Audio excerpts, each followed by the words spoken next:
Yo, what's going on? Hey, I'm grateful for everybody who can tune in this Friday, throwback term, free game Friday. But we got to talk about a little financial news. Something I got my red cup in the shot. Man, I'm turning this channel straight urban. But we got to talk about some financial news that's out there. Hey, I'd like to welcome you all to the channel, The Debt Free Dad, where we're talking finances, financial takes, financial topics, current events, attorney reactions. We just talk about whatever is going on, whatever the community want to talk about, or whatever is jumping in the media. Hey, I always got to throw out the disclaimer. I'm a licensed attorney, but I'm not your attorney, so this isn't legal or financial advice. In this video, I'm just giving y'all my initial reaction to some legal news that's probably, I guess, kind of significant in the financial world. Dave Ramsey is like really kind of a big deal. Hey, I should know. I'm a graduate of Financial Peace University. Even though all the information is on the internet, it was still a course that was worthwhile. But I digress. Now, this video is going to be interesting because we're going to dive in and talk about a lawsuit that is currently pending against Dave Ramsey. Now, before I even dive in and talk about the actual lawsuit itself, I want to start off by I'm going to give Dave Ramsey his flowers. I think Dave Ramsey is definitely the most famous financial personality out on social media, on YouTube.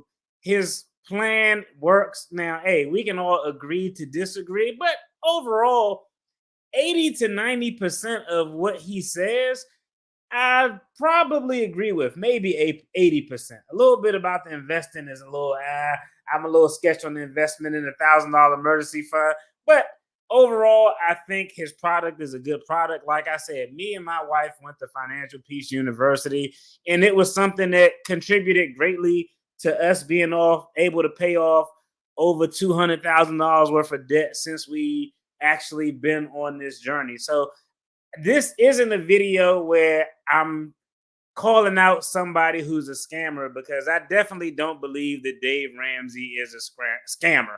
I got to throw that out there and say that off the beginning. And he is true to his word. I mentioned this years ago in the video. I actually tried to give somebody Financial Peace University, and I tried to pay for it with my credit card, and the website wouldn't even accept it. A little message popped up, was like, you have to use a debit card. I was like, damn, this dude practiced what he preached. So this isn't a video where I'm putting Dave Ramsey in the classification of a scammer. I'm just giving my opinion on what's going on in the news. Now, trust me, I got another video that's going to come out where I'm going to talk about some scammers, and it's actually terrible, but that's a whole different category. Dave Ramsey isn't in that category. I'm an FPU graduate. I think it's a good program, especially for people who are trying to build that foundational, fundamental knowledge. So I wanted to get that out the way before I dove in, because I don't want the whole Ramsey mob to come after me, talk about Dave's not a scammer. No, we're not saying he's a scammer over here. We're just talking about a lawsuit that was filed, and I'm gonna talk a little bit about the viability of it. And it's probably a cautionary tale too for all of us finfluencers who are on the internet talking about budgeting, finance, stocks. Hey, you got to be careful who you move with and who you associate with, because your ass can end up in court. Now, we got a few videos, okay? I'm gonna probably play about 8 minutes worth of videos. One is a news article, kind of where this started, and another one is interesting where, and I'm actually gonna play this video because I already know Dave. If you do a YouTube video and put a Dave Ramsey clip in there, you could go ahead and cancel any monetization for that video off. Boy, Ramsey Solutions, don't play that shit. But I'm gonna play a video that I saw on Dave Ramsey, and it was actually interesting because he addressed this situation in a rant on his video, and somehow the algorithm know how to algorithm, because I was doing research on this topic and it just popped up, and I was like, damn, this is him talking about the topic years in advance. He already knew what was coming.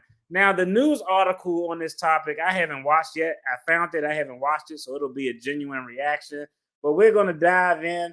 let me just go ahead. Hey, I gotta acknowledge all my folks who are joining in. I definitely appreciate y'all.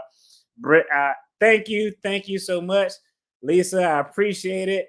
Hey, it's just everybody on here too who's leaving comments. They all got dope ass channels. this the later these videos are, the more I'm a curse. They all got dope channels though that talk about financing, investing, planning, budgeting, all of that dope stuff. So y'all definitely need to check that stuff out.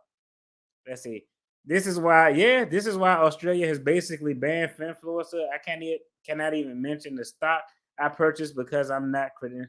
Yeah, it's a cold game, and I'm gonna be honest. Before I play the videos, I'm not a fan of. I'm fine with Finfluencers, and if you want to talk about a stock, I'm not a fan or proponent of people who have investing groups where they're like teaching. Like, if it were unilaterally up to me, if you didn't have like a Series 63 license or wasn't properly credentialed in that category, I personally would have an absolute ban on that. I just don't like the. Y'all got to understand the hat and the goggles that I'm looking at this from. As somebody who defended scammers and prosecuted and investigated scammers, Ponzi guy, bad bank CEOs. I just think it's a bad look. I think it's too much exposure there. And, some people can do it and will be genuine with how they do it to help you. But that's not most people. Most people will throw their community, not most. Well, I would say, yeah, majority. More than 50% of people would probably throw their community under the bus if they had a chance to capitalize financially. They had pumped some crazy crypto. And I'll tell you, even when all the crypto exchanges were crashing and I was doing videos about them, y'all see, I eventually removed the Coinbase link. And I've done my research on Coinbase. I feel relatively confident that Coinbase isn't going nowhere. But I was like, nah, I don't want to put something up. And if something happened, someone looked back and like, well, DFD had the link. Even though, hey, my shit in Coinbase and so far so good. Let me knock on wood. But you definitely have to be cautious how you move. I understand. I remember when you were going through that, Aaron, and you were telling me what you could say on your channel and couldn't. I'm gonna be honest, I understand, because it's just so easy, especially when you build a community. And if you're doing live streams, like, people really feel like they know you and they think, oh, this person is looking out for my best interest. And that's not always the case. It's terrible that shit happened. It happens a lot. Unfortunately, in our community, it happens too damn much. And these people are scammers. And I got a special video I'm going to do on them, but that's a whole different story. Oh, Larry was paid 20 million. I saw him on there complaining. Yeah, I know. You see Shaq, they just finally caught his big ass. Did y'all see Shaq was caught up in the FTX lawsuit, and they were trying to serve Shaq big 7'2", 300-something pound ass for like 4 months, and they just couldn't serve him. They said the dude was in his truck pulling out, almost running people over. They ended up having to actually go to like the Eastern Conference Finals and serve him on camera or something crazy like that. But yeah, just be cautious. That's why I don't know, just be cautious out there, because you know everybody is not really looking out for your best interest. That's why I always say, do your due diligence. Don't listen to me. Don't listen to anybody who on YouTube. Don't listen to anybody, period. Even if you go in your CPA office and he tell you something and you did your due diligence and he got all his credentials, whatever he tell you or whatever you think you need to know prior to that meeting, do your due diligence and research it before and after. Because I know I'm an attorney. Professionals scam people all the damn time. Not me, but other professionals. So I don't want y'all to get caught up. So let's go ahead. I want to pull the video up. I'm gonna go ahead and play this Dave Ramsey video, but we're gonna chime into that video second, because I already know once I play this video, Dave Ramsey gonna be like, copyright. But let's check out this video from Inside Edition. This is related to an investigation complaining about Timeshare Exit Team. Okay. And I told my timeshare story before. I was all bright eyed and bushy tailed in this nice resort, and I made the purchase. And they had as soon as I signed my name on a dotted line, it was some guy about like, and confetti fell out. That's when I knew I just got screwed. But luckily, I went through.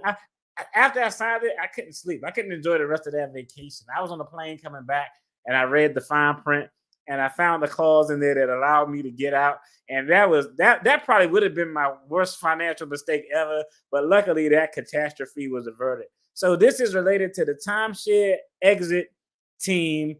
Let's check out this video. I'm gonna go and cue this up. It's about 4 minutes. Then we're gonna talk about it a little bit. Lisa Guerrero has a lot of dramatic moments while conducting investigations for Inside Edition, but while looking into a company that claims to help people get rid of timeshare, she ended up bruised. Here's what happened. It may have seemed like a good investment at the time. A vacation getaway where you can spend a week or two or more. But all Timeshares are the devil. say they rue the day they bought into an expensive timeshare. I'm sick that I did it. We bought the timeshare, which took us to the cleaners, and it just. Financial guru and radio personality Dave Ramsey also thinks timeshares are a bad investment. These companies are straight up evil. They are sucking the lifeblood I out of concur. families. And for 3 years, he's been telling his listeners stuck in timeshares that there's a way out. A company called Timeshare Exit Team. Timeshare Exit Team. The only people we endorse for getting you out of your timeshare because it works. We felt more comfortable. Now remember, this investigation that y'all watching that they doing is 2 years old. So this lawsuit is fresh, but this right here is 2 years old. So just keep that in the back of your mind. But all these customers say they regret ever signing up with Timeshare Exit Team. They spoke with Inside Edition's Anne Rocagliano. Looking back, raise your hand if you feel you can do it. It was the most excruciating, annoying, horrible experience. You're already in a bad situation trying to get out of the timeshare, and then you hire a company that you think is there to help you, only to find out that you've been duped. In this video, the CEO of Timeshare Exit Team, Brandon Reed, tells Ramsey they offer a money-back guarantee. We give a 100% money back guarantee. If we can't get them out, we give them their money back. Yeah, period. But many of the customers Cat. we spoke to say that money-back guarantee is nothing but an empty promise. We still do not have our money back. Richard and Rosemary Sweeting say Timeshare Exit Team should refund their $5,000 because after years, they received no results and ended up negotiating themselves out of their own timeshare. At least honor your money back guarantee. Lawyer Greg Albert represents over 24 Timeshare Exit Team customers. These customers are very vulnerable. They often feel that they've been victimized by the timeshare company itself, and then they get victimized again. In this 2018 video deposition obtained by Inside Edition, Reed talks about how critical Ramsey's endorsement was for business. When we went from radio, local endorsements to Dave Ramsey, it's like the roof. We went from thousands to tens of thousands of customers. We asked Ramsey for an interview about what relationship he has with the company, but he never responded. Welcome, you guys! So we tried to speak with him at one of his leadership conferences in Dallas.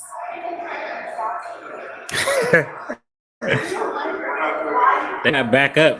Dave Ramsey stay strapped up too. He didn't answer my questions and walked off into a private dinner. Sir, keep your hands off me. Keep your hands off me. All we wanted to know is that encounter with an employee of Ramsey left me with a sprained wrist and these bruises on my arm. This dude about to catch an assault charge. A week later, Ramsey spoke about me on his show. Mr. Ramsey, why are you endorsing Timeshare Exit Team? I'll answer your question. Why did I endorse Timeshare Exit Team? Because they were doing the right thing and getting people out of timeshares after companies had screwed them. It's not just Timeshare Exit Team that betrayed us. Dave Ramsey betrayed us because we trusted in him. Timeshare Exit Team is being sued by the Washington State Attorney General for allegedly violating that state's Consumer Protection Act. Company and CEO deny wrongdoing. Spokesperson tells us they've successfully helped over 23,000 people, a majority of their customers. They also gave us the names of 5 people they say are satisfied customers. Did y'all hear that? They successfully helped over 23,000 people, and they successfully gave the name and contact information of 5 people. if Dave Ramsey endorses you on his platform, how many calls you think they got? But they got the name of 5 people who could vouch for their service. They should have just kept that part to themselves. But that's the meat and potatoes of this lawsuit that's going on with Dave Ramsey. Now, once I saw that video, I was like, man, and that's the first time I saw that video because I pulled it up, but I didn't watch it all the way through. Everybody else talking about 5 people. It's crazy. That part is what's going on with the lawsuits around FTX, and that's the other thing. The other thing is, what is your obligation for endorsing or promoting somebody on your platform, and that person is trying to finesse y'all? When y'all interested, when y'all get done, y'all go over and check out my guy JT at Pocket Washington with JT. He's doing a live stream right now on some people I would consider probably some of the biggest grifters in the financial market. Earn your leisure, and how they have people up there just telling them to commit crimes. I'm talking about crimes that I have successfully prosecuted people for. And the question is, how much fault do they have for having these people on their platform and not going back to correct the ship? So it's going to be interesting. Flight attendants tell you to put your own mask on for that's facts. I know. I'm glad everybody else heard the 5 people. I was like, all those damn people who flooded your call lines through Dave Ramsey's hotline, and y'all got 5 people who gave y'all a positive Google review. That's ridiculous. Now I want to play this next video that I found. And this video, I'm not gonna play the whole thing, but I'm gonna just play Dave Ramsey's rant that he did on his show, where he talked about what happened and how this situation came into fruition.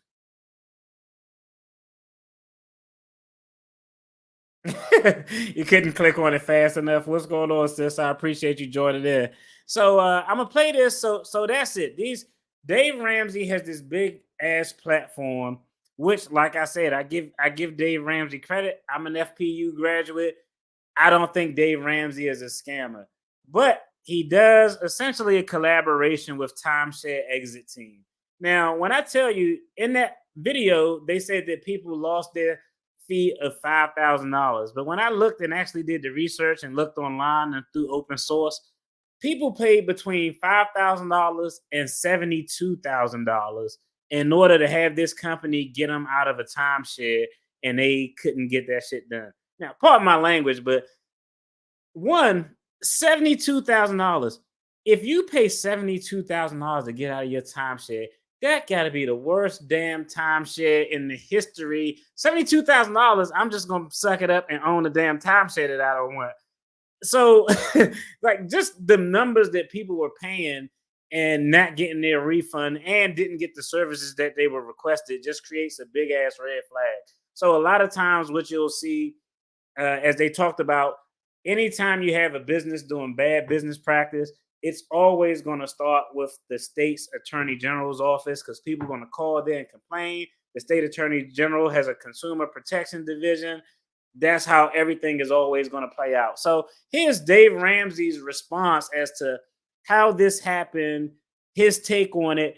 And then after I play this, we're going to talk a little bit about it because, one, I think it's probably a video I wouldn't have put out. Keep in mind, that video was 2 years ago. This response was 2 years ago. The lawsuit is just coming into fruition today. But I don't know. I'm not a proponent of talking about anything that's potential for pending litigation in the media, but that's just me. Some people like to talk about it, like Tory Lanez, but I'm not that guy. I'm like, yeah, I tell all my clients, if we're gonna try this case, we're gonna try it in court, not in the media. But it is what it is. So let's take a listen to Dave Ramsey's take on it to see how he's saying this all happened and where he plays a role in this. All the screw ups that we've been hearing about this entire hour. So many years ago, a couple of young guys started a company called Timeshare Exit Team.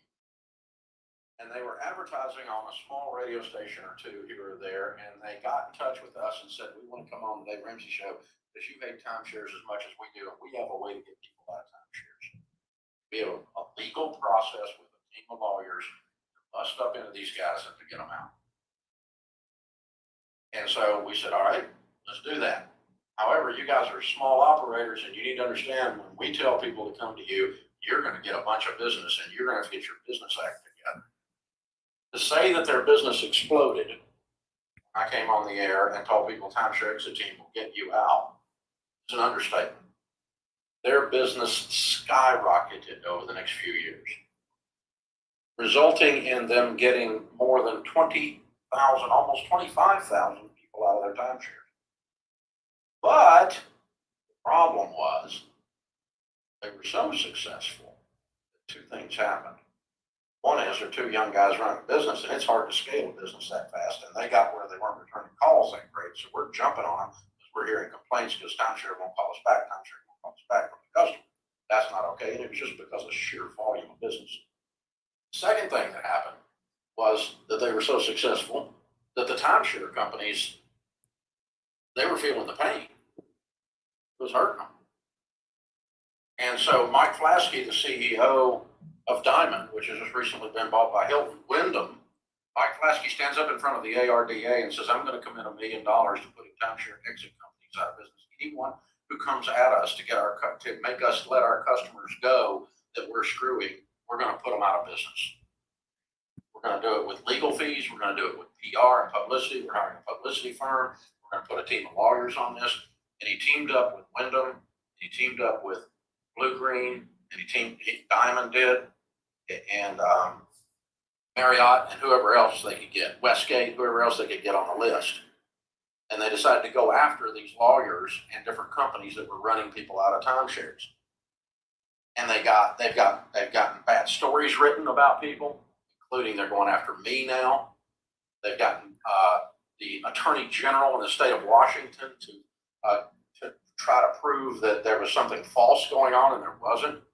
And Timeshare Exit Team, although hugely successful over the years, has legal fees in the millions and millions of dollars now trying to defend themselves against this company, and they've run out of money. They're running out of money. And so they had to pull off of our show. They couldn't afford their advertising. They're running them out of business. They're running them out of business. They're not out of business yet. They out of business now. Attorney General of the state of Washington, they're having to defend themselves against a massive set of lawsuits brought time and time again. And all they have done is get people out of timeshares. That's all they've done. And so that's why you don't hear them on the air here anymore. And then Inside Edition shows up and ambushes me for an interview and wants to know why I endorse Timeshare Exit Team, Lisa Guerrera and Charlie. Well, Lisa Guerrera and Charlie, even though I didn't grant you an interview in your ambush in the lobby of the Omni in Dallas, that was so low class, you two. You ought to know better than that. This you dude. don't think I'm going to come back and put 22 million people on notice how scummy you are Inside Edition? That was so low class. All right, I got to pause this real quick because I just got to point this out. All right, let's kind of rewind it back a little bit. Dave Ramsey was talking about how it was a small team of people. They said they can get them out of timeshares legally. They got attorneys. Somewhere along the line, somebody on this staff, I'm probably going to put it on whoever his executives are and his attorneys, drop the ball because it's hard as hell to get out of a timeshare. It can be done, but it requires a really skilled eye in contract law and negotiation to get it done. But I thought this was interesting because Dave Ramsey is really aware of his platform and his army of Ramsey followers. Trust me, I remember once when I was like real into FPU, I was like, oh, I'm going to join a Dave Ramsey Facebook group. I was like, I got to get the hell out of there. These people are cult. But he's real cognizant of it. In the beginning, he said these people had a small operation. And so because I knew they were small, I told them once we give you a shout out on that show and start flooding traffic to y'all are going to have to be able to handle it because a lot of people are going to come. Now, one, that kind of confuses me because Dave Ramsey is someone who started a business and really built it from the ground up. If you aren't familiar, he went bankrupt, started teaching about finances in a church group with 2 or 3 people in the class, and it evolved into what it is today. So someone who knows the fundamentals of starting a business, making that business grow and scaling it, it seems to me, just in my opinion, you should be the prime person who would have an understanding of how this timeshare exit team didn't have the infrastructure to sustain the flood of business that you were going to put their way in the first place. That's point number one. So he talks about in that beginning part of, hey, it's going to be a flood of business. Can you handle it? Clearly, they couldn't handle it. He knew it was a small business. I think that it was fair to assume that they wouldn't have the infrastructure and the logistics to be able to handle it. And we see that he's very aware of his army because, hey, he's a grumpy old guy. He's really pissed about that ambush that Inside Edition did.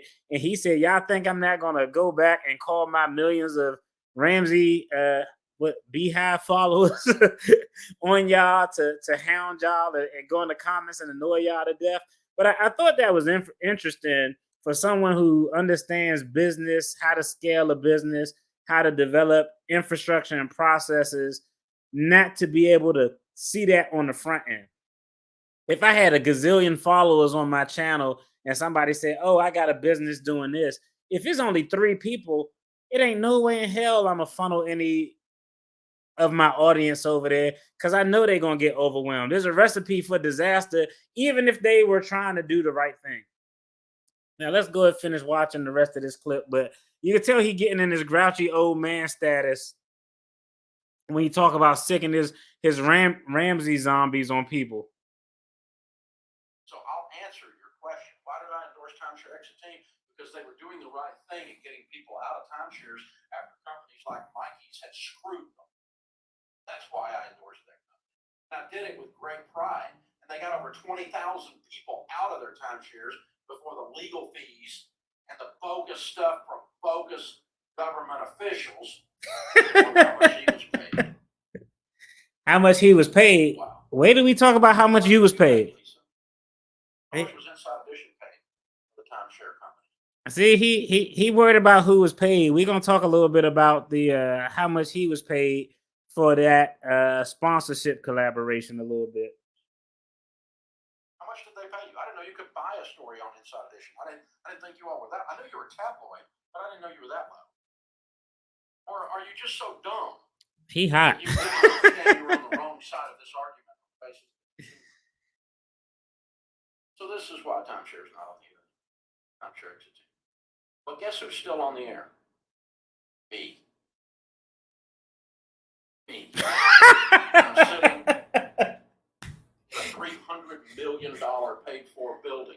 This is a Neck deep in cash, you jerks. the former defense attorney in me is just boiling inside. Bring it, Mikey.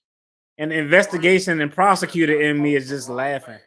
You pissed off the wrong hillbilly. There's nothing more. There's only one thing that the jury hates more.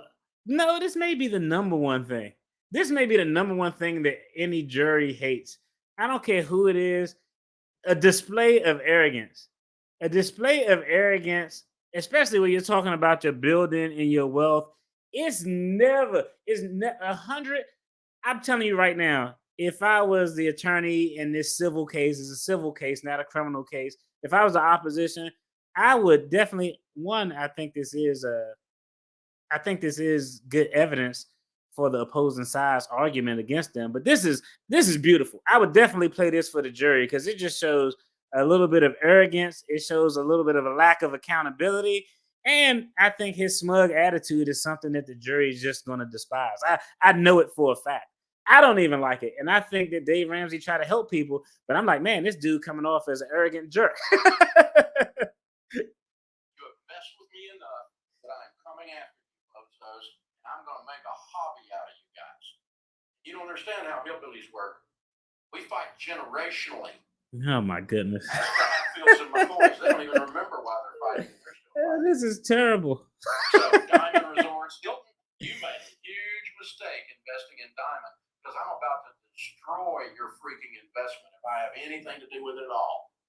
I'm going to tell millions, tens of millions of people over and over and over and over again how bad Mike Flaschke is as a CEO, how scummy he is. This is And hilarious. how these companies absolutely are screwing the consumer over and And over. And I'm assuming this goes You're on. stupid. Yep. I'm getting a free hotel. Buy your own hotel. Yeah, okay. I'm assuming it goes on like this, but that was, I don't know who the hell told him to do that. Like, I already know who told him to do that, him, himself. Dave Ramsey told Dave Ramsey to do that because there's no way in hell, not even a rookie attorney who just got their license and ability to practice would have advised anyone to do that. Let me let me go back and check out some of the comments real quick because I let that play for a little while, but that was a crazy ass interview. Yeah, but yeah, people. I'm gonna read this article about it. People paid anywhere from $5,000 to $7,000, and my point exactly. Arrogance. That video was probably the worst thing that he could have done, in my personal opinion. I think that was just kind of awful. He's unhinged. Yeah, he felt like he's been. Well, it could be two things. He could felt like he genuinely is being done wrong, or it could be a complete and utter lack of accountability, or it could be both. Two things. He could feel like he was done wrong and be unaccountable. Two things can be true. It's not either or. It's two things can be true, but so now let me go ahead and take a look at the article so we can see exactly a little bit about the details that they got in here. Let me pull this article up real quick. All right. Dave Ramsey being sued for $150 million by former listeners. And I think the interesting point is, I'm going to just be honest. I don't think Dave Ramsey got a crazy following, a crazy back, and a crazy tribe, whatever the hell you want to call it. But he can't, there's nothing that he can do that'll stop the business of timeshares and resorts gaming people. Even though I agree with you, Dave. It's probably one of the worst things. It's one of the worst things you can do with your finances. But for every one person Dave Ramsey convinces not to do timeshares, there's probably 20 other people out there who think it's a great damn idea to do it. All right, Dave Ramsey, the finance guru radio host who offered millions of people advice for managing their debts, is now being sued for $150 million by some of those same listeners. As reported first by Religion News, former Ramsey fans are suing him and his company, along with marketing firms, saying they were defrauded by Timeshare Exit Team, who Ramsey often endorsed. 17 plaintiffs filed class action lawsuits in U.S. District Court for the Western District of Washington in April, saying they were scammed out of millions by following Ramsey's advice, a man who vehemently and frequently poked about his hatred for timeshare companies. And another thing that's a big deal is that even though this case probably started in the local attorney general's office in Washington State, it was filed in federal court. And I trust me, I know how it goes in federal court. They not filing a case unless they got evidence. Most times, the reason the federal conviction rate and win rate is so high because I'm not gonna say gift wrap, but mostly like in order for them to actually take a case, I'm not saying it has to be gift wrap, but the only thing they need to do on it is put the bow on it. They need to be complete. And I'm not even talking about one of them real bows you wrap around. It need to be wrapped up in a pretty box with the wrapping paper on it. And they'll just put one of them cheap ass sticky bows that I use because I don't know how to tie a bow on. But I say that to say that this is filed in federal court, which is the U.S. District Court in Western Washington in April. Their evidence game is going to be impeccable. I think that they got sufficient evidence. Now, of course, this isn't criminal. Why isn't it criminal, DFD? Because one, I know something like this would be hard to prove criminally because there's no way that you can say that Dave Ramsey and his staff had any intent to purposely defraud them. I'm going to be honest, and I think most of y'all would agree. I think with him giving props and shouting out the Timeshare Exit Team, it probably came from a genuine place of trying to help people. So I definitely don't doubt that at all. Former Ramsey listeners stated that they were not aware he was being paid $30 million between 2015 and 2021 to promote the timeshare group, promising listeners a way out of their timeshare burdens. Ramsey has gained the trust of millions of followers throughout his long-running radio show, blah, blah, blah, FPU, a faith-based personal finance program taught in churches around the country. His expertise, the complaint alleges, should have made him aware that Timeshare Exit Team was not to be trusted. Clients were allegedly charged $5,000 each by Timeshare Exit Team in order to cut ties with their timeshare, while some clients were charged up to $72,000. The promise was they would get their money back once free from the timeshare grip. But that's the article. I don't know. I think it look a little. I think it looks a little funky. Perhaps Dave Ramsey should lobby for changes to timeshare unless he owns the timeshare property himself. Now it's interesting because early on, we were talking about FTX, and I was talking about how FTX, the whole crypto platform debacle, where they stole all these guys' money, and what Dave Ramsey is being sued for is the exact, you 100% correct, sis. Intent is the hardest thing to prove unless, well, intent, you either got to have a smoking gun or you got to have knowledge with a substantial certainty that something could likely happen, which may be applicable in this case, but that's still kind of flimsy. So I understand completely. But it's funny because the conversation was FTX. The same thing that Shaquille O'Neal, Tom Brady, everybody else, Steph Curry, all these celebrities who were giving big ups to FTX, trying to get people to invest in crypto, the exact same things that they were being sued for is what Dave Ramsey is being sued for. And there's a couple of things to this. Dave Ramsey was big on how much did you get paid inside edition by the timeshare company to do this propaganda, according to him, which I'm gonna be honest, I wouldn't be shocked if the media does partake in payola for stories. So I wouldn't be shocked if that was true, but that's what Dave Ramsey asserts. But from 2015 to 2020, 22, I think, Dave Ramsey received $30 million from Timeshare Exit Team to promote him. Now, there's a couple of things to that. First and foremost, that relationship typically has to be disclosed. You have to disclose that, hey, if you go work with Timeshare Exit Team, just know that we have a partnership and that Ramsey's solution or whoever it is receives some compensation. That was one of the big things going on with the FTX scandal. These people vouched for this crypto platform. They didn't disclose the nature of the relationship. You would think common sense would say, well, these people aren't promoting it for free, but in an effort to keep everything honest, it has to be disclosed. And really the reason why it has to be disclosed is it just has to look bad. Like, okay, as an attorney, if someone walked into my law firm and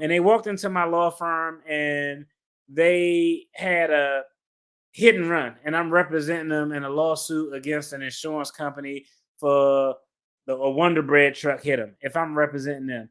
And while we're going through this negotiation, waiting for the settlement, if the client was hard up for cash, and I also had another business where I provide loans to people who had a strong possibility of getting settlement at an interest rate, of course, because, hey, your boy DFD would have to make a profit. I couldn't just send my client over there to say, hey, well, go talk to Bob over there. He got this great company that will give people a loan if they have a strong possibility of settlement. And I'll let them know that, hey, there's a 90% chance this case is going to get settled. I couldn't send them over there knowing that I have a compensation arrangement or I'm part owner. I would actually have to disclose to them so that I would have to give, they can have informed consent. I'm informing them of the relationship and they're consenting that they know the nature and the fiduciary, all the monies that's going between the parties.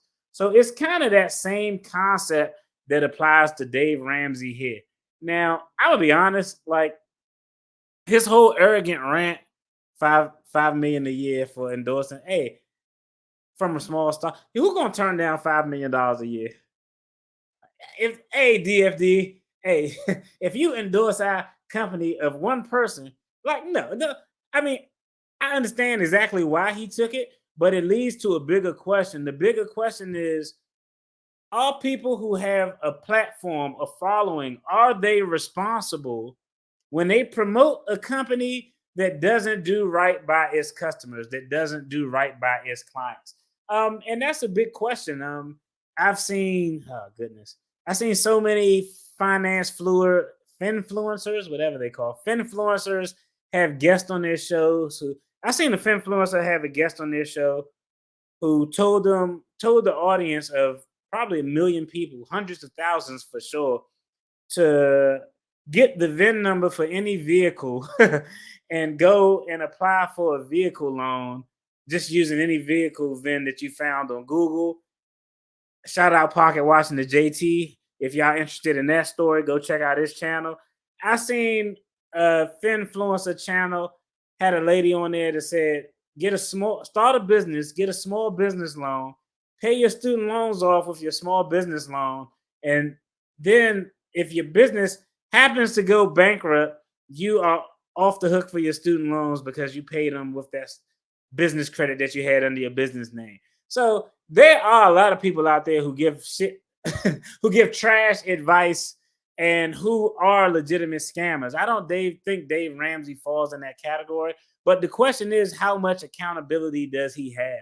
And I'm gonna be honest, the bigger your platform, the more money you have, the more resources you have, the higher the threshold is, and I think the more accountability you have to your audience.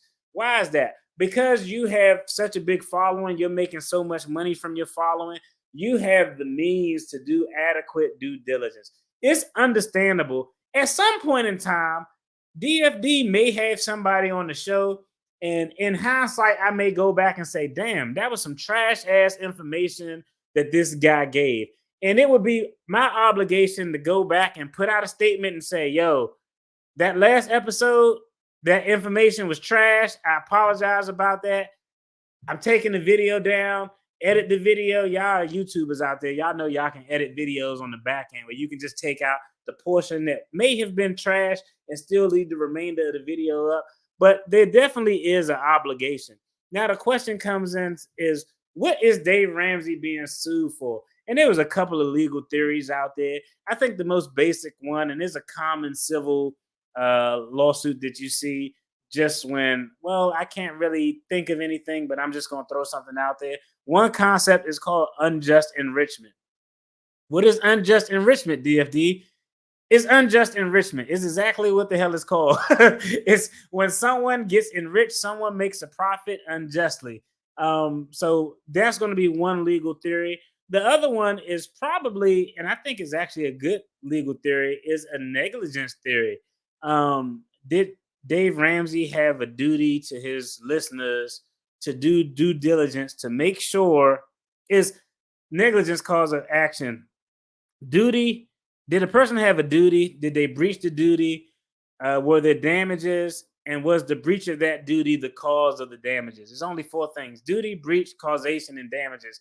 And just on the facts of this case right here, I think is really patently obvious. Did Dave Ramsey have a duty to his listeners? Yes. I think he had a duty. I think it's unequivocal. He's been in the game for 20, 30 years, however long.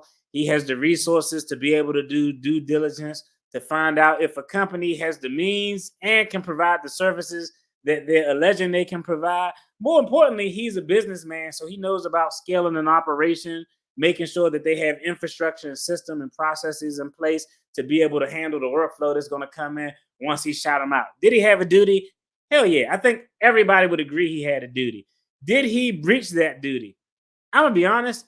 I think he breached the duty, but I think that video that we played where he went on his rant about why he got into business with Timeshare Exit Team, I think that video highlights his breach of duty because, one, he admits that it was a small business, that they only had a few staff members, and he was aware that they didn't really have the infrastructure.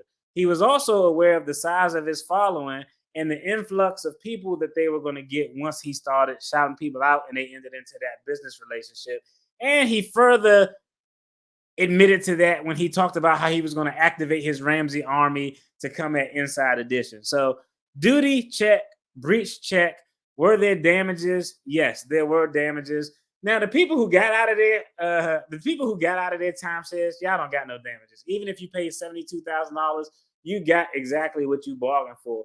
But the issue is going to be the people who coughed up 5, 10, whatever they coughed up, and they didn't get out of their timeshare, and this company had a 100% money back policy. That's going to be the problem. There's definitely was damages. And then the last thing I said is causation.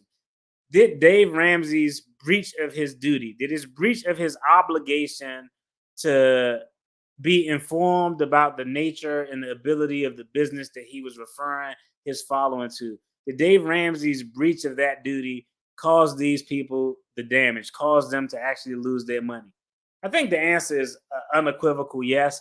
So I just think from a civil standpoint, it's probably going to be really problematic for Dave Ramsey. And his arrogant ass rant, in my professional legal opinion, was probably one of the worst things that he could have done just moving forward.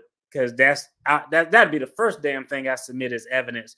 Civil trial, you don't need all 12 jurors, you just need half. If you get half plus one. If 7 out of 12 people say, yeah, this dude had a duty that he failed to do, he breached the duty, and that breach caused these people to lose money, check, game, match, it'll be over. It'll be Ramsey Solutions taking an L.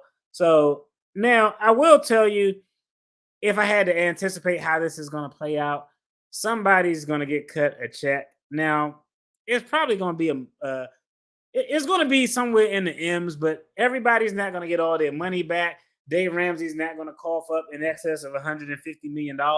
Hey, they're going to go to that good old negotiation table, work things out. I'm sure it'll be a non-disclosure agreement, so we'll probably never know what the hell that settlement amount was for. But Ramsey gets to protect his, he can say, this lawsuit went away. He doesn't have to take any ownership of it. And he got his rant that we played that his Ramsey following is going to believe, and they're going to think he was on the side of justice. Now, like I said, I think 100% that Dave Ramsey probably came at this from a position of trying to do the right thing, because I do agree, timeshares are shit. I almost got duped into one of them. So I do agree that, it came from a genuine place of trying to help people. But I think where he's going to take the L is his due diligence. 23,000 people out of their contract, a minimum of $5,000, $115 million, add taxes. Yeah. I mean, they were small enough. They were small enough. Well, it depends. Small is a relative term. You know what I mean? So like, small is a relative term, but they didn't have the. If they got 23,000 people out of their timeshares, it's probably 4 times that who they didn't get out of their timeshares, who they owe money to. It has to be more. It has to be more than that, because if I'm sitting at the U.S. Attorney's office and I'm looking at this case and I'm like, damn, they got 23,000 people out and only 10,000 people they didn't get them squared away, I'm not touching that. I'm like, man, most of the people got what they bargained for. I'm not wasting the resources to go after that. There has to be 3 to 4 times as many people who didn't get the benefit of what they believed they were getting when they paid over that compensation in order for the government to move forward with that lawsuit, in my personal opinion. But, I'm not in the Western District of Washington State, but, I've been doing this for a while. In order for them to move forward, those potential losses and damages got to be kind of bonkers. You know what I mean? Yeah. I'm coming for them too. I'm coming for. I'm gonna do a video on why they should be prosecuted, but they won't.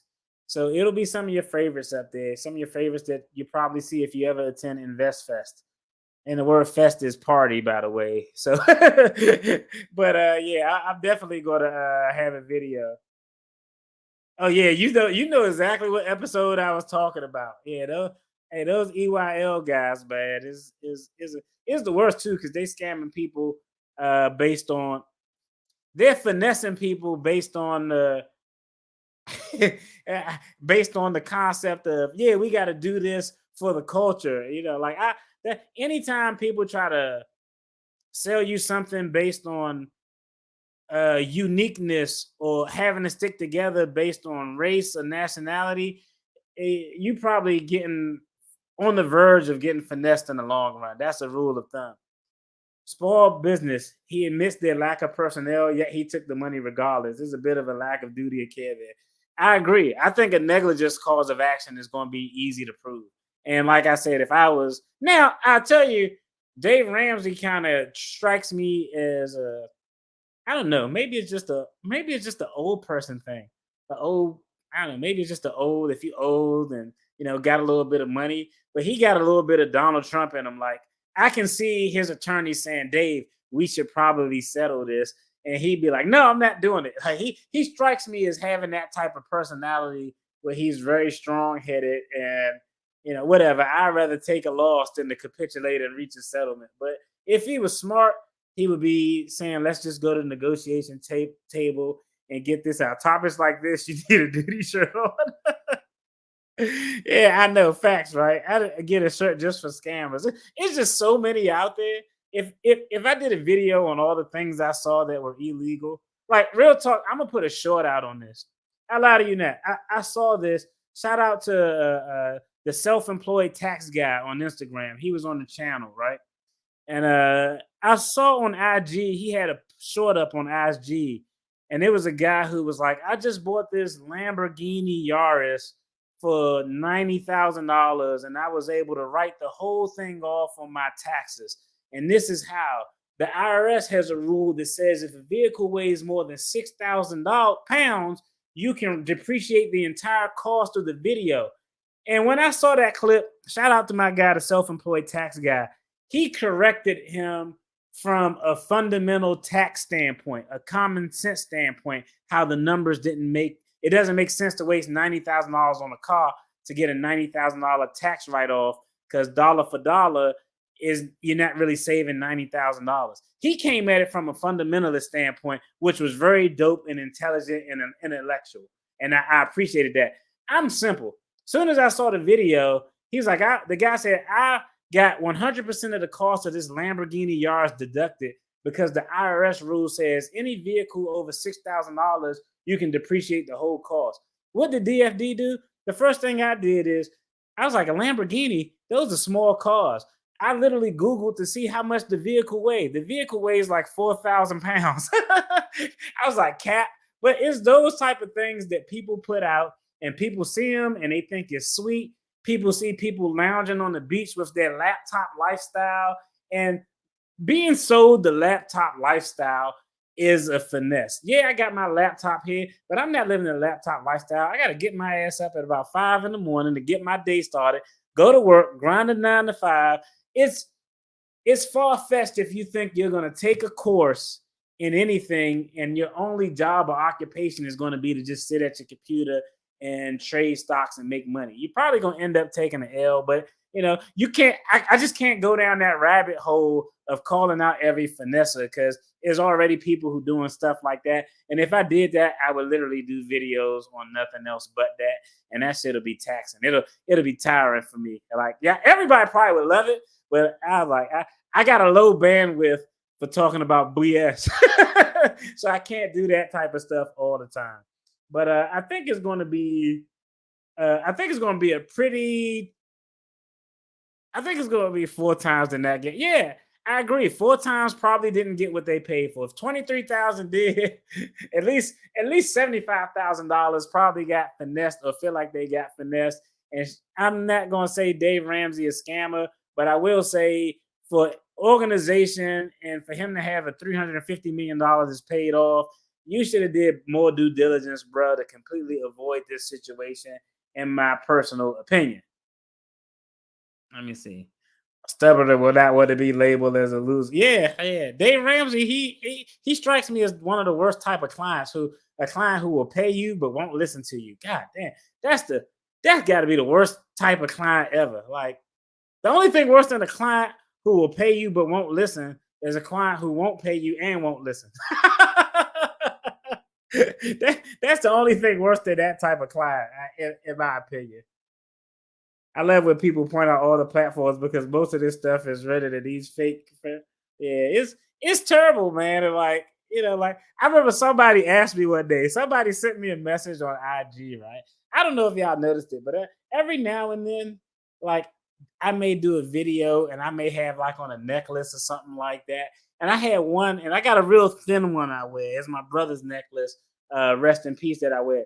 But one day, I don't know, he got like, and he had some crazy ass necklaces. He had necklaces. I'm like, damn, this necklace hang down to my crotch. I can't wear this anywhere. But he had one that was real crazy. And I remember like I rushed in, I was late, I rushed in to do a video, and somebody sent me a message, was like, okay, you try to turn into all those guys those hood finance guy with all that ice on. I was like, nah. That ice is something that I received from my brother, and I just occasionally I throw it on and wear it if I'm doing something that I don't know. I guess I just want to put it on, but it all that stuff is a finesse. They don't own the buildings, they don't own the cars. People never had the title to their cars. They don't even know what the title. They don't even know what a title to a vehicle look like. And it's a greedy person. If you're not greedy, there's no way you can fall for a finesse. Like if you're greedy, everybody who falls for some type of finesse or some type of scam, they want something for nothing, and it's something too good to be true, but they're believing it to be true. That's kind of how that game goes. But it's a cold world. That's kind of what it is with the Dave Ramsey thing. Trying to trying to be a psychologist, they always know more than me, and are determined to prove me wrong. I know I'm gonna send you a message on IG too, because we got to have something where we talk about the psychology of money too, because it's just some stuff that I just can't understand and explain why people do it, and which don't make any sense because I probably used to do the shit. But like I was just having this conversation today with somebody. I was like, yo, we want to buy everything when it's cheaper. We want to buy clothes on sale, shoes on sale. We want to get a car lower than MSRP. We want to get a house when the housing market is down.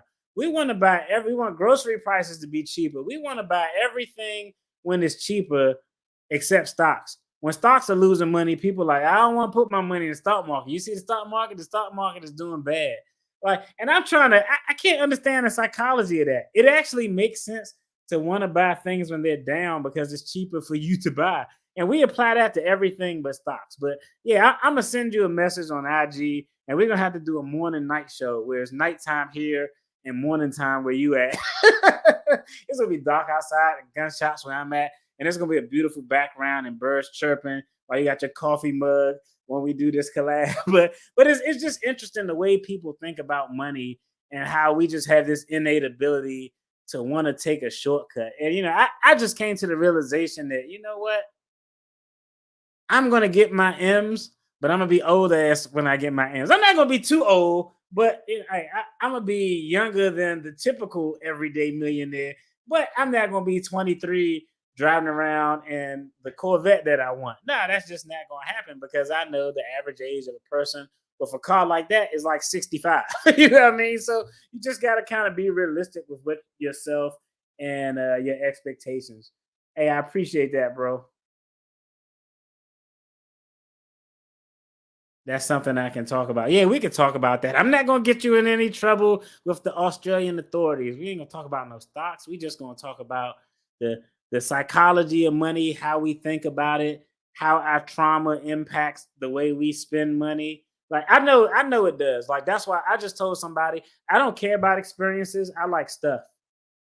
I'm a stuff person. On my birthday or something, like don't take me nowhere. I don't want to go nowhere. If I wanted to go somewhere, I would just pay for me to go there. I want stuff.